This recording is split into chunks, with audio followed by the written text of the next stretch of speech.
dari yang nonton IG Live, jadi aku akan tanya-tanyain. Cuma ini adalah pertanyaan paling banyak.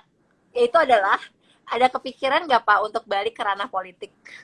Enggak. By the way, itu 88% Pak Gita. Enggak, sama sekali enggak. You can count. You can count on it.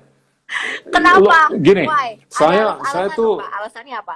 enggak. Kalau menurut saya lebih efektif di dunia akademisi. Saya bisa ngajar, saya bisa nyiram ilmu, dan silakan. If you like it, take it. If you don't like it, shove it off your whatever.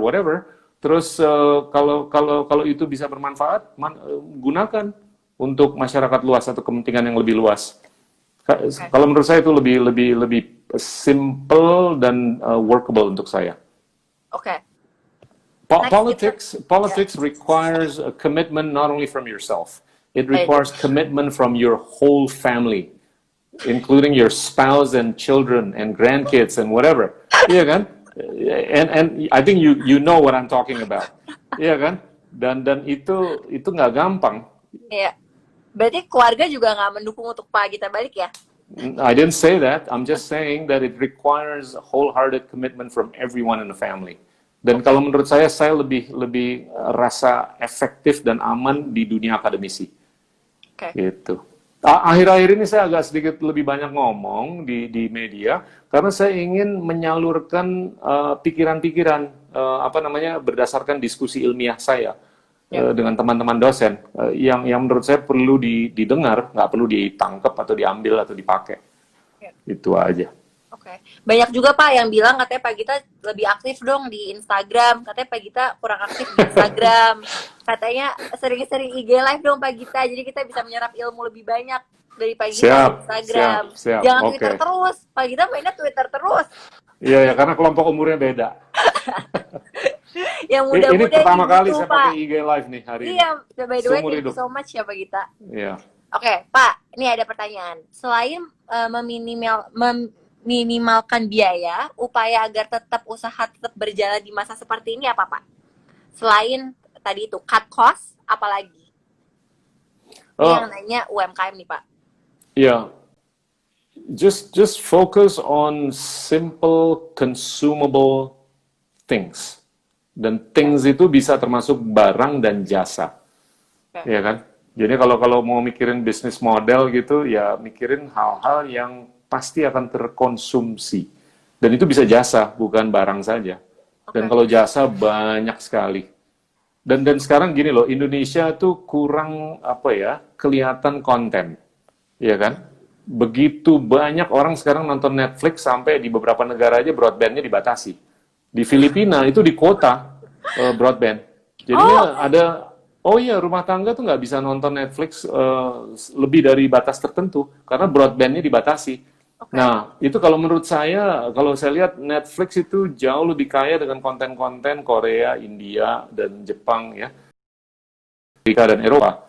Nah, Indonesia udah mulai, kita juga masuk di bisnis konten, ada beberapa film kita yang ditayangin di Netflix, tapi kalau menurut saya itu kurang. Nah, sekarang kalau menurut saya yang laku ke depan tuh adalah orang yang bisa nulis puisi, iya kan? Karena kalau orang bisa nulis puisi, dia bisa nulis naskah, dia bisa nulis script for a movie, for a soap opera, for whatever, itu originalitas yang sangat dibutuhkan ke depan dibanding kita nyontek aja dari Turki atau India. Setuju. Iya kan, untuk ditonton di TV. Nah itu kalau menurut saya ke depannya the long view, I think it's my God, it's really cool. Oke Pak, tadi ngomongin soal jasa, ada yang nanya nih Pak dari barbershop. Katanya Pak, apakah bisnis barbershop seperti kami bisa dibuat online? Seperti apa ya Pak langkahnya kira-kira? Nggak bisa. You know, saya tuh beberapa kali di wawancara saya selalu menggunakan tukang cukur sebagai contoh. Tukang cukur tuh kalau menurut saya salah satu dari UMKM yang sangat terdampak. Saya tuh cukur tiap 1,5 sampai 2 minggu, tapi saya udah nggak cukur selama 2,5 bulan. Akhirnya saya beli clipper dari salah satu marketplace dan saya nyukur sendiri sekarang. Dibantu anak sama istri. Dan kalau menurut saya nggak ada alternatif selain fisikalitas atau melakukan mencukur rambut tuh secara fisik nggak bisa secara online. Ya gimana? Tell me. Ya, Kalau 3D printing itu bisa, tapi itu kan meng-create sesuatu, bukan ya, memotong sesuatu. betul. Ada nggak Kecuali dia bikin 3D barber di kit kali ya, printing? Pak. Iya, Dia bisa bikin iya, barber kit kan, kayak cara-cara dan alat-alatnya dibikin betul. kayak kit gitu. Oke, Ya. Pak, ini ada yang menarik juga nih dari Ina yang nanya. Katanya untuk financial management personal anak muda, cadangan tabungan bagusnya untuk berapa lama, Pak? Wah, kalau bisa jangan terlalu lama. Iya kan? Tergantung anaknya umur berapa. Kalau dia masih umur 10, dikasih aja tabungan sampai dia umur 17, 18. Jangan terlalu lama, karena itu menurut saya akan memanjakan. Oke. Iya kan? Kalau Supaya nih anak, misalkan, kalau misalkan kita, Pak, kayak anak-anak muda yang udah berbisnis, menurut Pak kita amannya cadangan tabungan tuh untuk berapa lama? selamanya. Kalau kita udah Nah, tuh. berbisnis, harus ada kedisiplinan untuk mengalokasikan berapa persen lah. Kalau saya sih ngelihatnya mungkin 10-30%. 10-30% Ya, ya Pak kita. ya 10-30% dari pendapatan untuk tabungan ke depan. Oke. Save it for rainy day. Oke. Pak Ya Gita, kan? ada pertanyaan lagi dari Nuzulia Indah. Siapa sosok yang menginspirasi Pak Gita? Wah banyak. Kalau di musik namanya Miles Davis, Oke. karena dia sosok yang sangat bisa melakukan improvisasi. Oke. Di kehidupan itu sangat dibutuhkan improvisasi karena parameternya berubah dan suasananya berubah. Kalau di dunia non musik ya I admire Nelson Mandela. Oke. Gimana dia bisa survive puluhan tahun di penjara dan dia begitu keluar, bagaimana dia bukan hanya bisa memaafkan tapi mengikhlaskan segalanya yang sangat kurang berkenan dilakukan terhadap dirinya sendiri. Oke. Pak Gita kan And beliau of tuh. course my mother. Pak Gita, Mothers are, and yesterday was Mother's Day. iya betul. Happy Mother's Day untuk ibu-ibu yang nonton. Pak Gita, Ya. ada nggak sih apa namanya kan Pak Gita bilang tadi soal musik ya? Ada nggak sih Pak kaitannya soal bermusik dan bisnis gitu? Menurut Pak Gita sebagai sosok yang suka banget sama musik, Pak Gita juga berbisnis kan? Ada nggak sih Pak advantage karena suka musik jadi bisnisnya lebih gimana gitu? Ada, Apa jadinya Pak? di musik tuh, ya oke, saya dulu kan dididik klasik ya, Ya. 7-8 tahun, terus saya eksperimen ke pop, ke metal, ke rock and roll, terus akhirnya ke jazz, dan Oke. kelihatannya jazz tuh yang paling saya gemari, dan Oke. di jazz, dan bahkan di pop dan metal pun juga itu dikasih ruang untuk berimprovisasi, dan improvisasi itu kalau menurut saya justru bermanfaat dalam dunia apapun, nggak di akademisi, kayak di dunia usaha, kayak di dunia politik ya kita harus bisa survive dan itu agilitas dan fleksibilitas yang dibutuhkan untuk bisa survive dimanapun. Oke. Nah Oke. itu menurut saya bermusik tuh ada korelasinya dengan Oke. survival insting saya di dunia usaha atau di dunia manapun. Oke Pak, tuh wrap up ada pertanyaan. Pak Gita cita-citanya dari kecil emang mau jadi entrepreneur? Apa kecilnya? Enggak, Nah, sama sekali ceritain Pak enggak. Gita.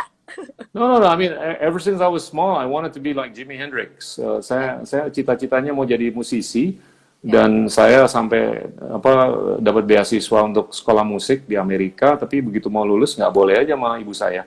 Untuk lulus, akhirnya saya switch. Waktu itu di tahun 80-an nih ya, yang paling keren tuh adalah akuntansi. Waktu saya nanya ibu-ibu yang kerja di kantor administrasi, ya udah saya langsung aja isi formulir, saya rubah major saya dari music ke akuntansi, dan saya ya lulus sebagai akuntan. Dari situ saya bablas ke Wall Street, bablas ke perbankan, bablas ke dunia usaha, terus ya udah, the rest is history. Oke, tapi Pak Gita kan sebenarnya juga nggak pernah keluar dari musik kan? Enggak. Saya selama ini sibuk, saya membina banyak sekali musisi-musisi yang udah beberapa keren banget lah. Ya Tompi salah satunya. Ya. Terus Niall Juliarso, Glenn almarhum itu ya teman-teman saya. Tapi saya lebih mau di background. Saya nggak mau di depan karena Di depan. saya ingin sekali yang muda-muda yang lebih mengorbit gitu loh. Oke. By the way, Gita banyak banget nih komen-komen yang request. Kak Putri bikinin kelas dong buat Pak Gita.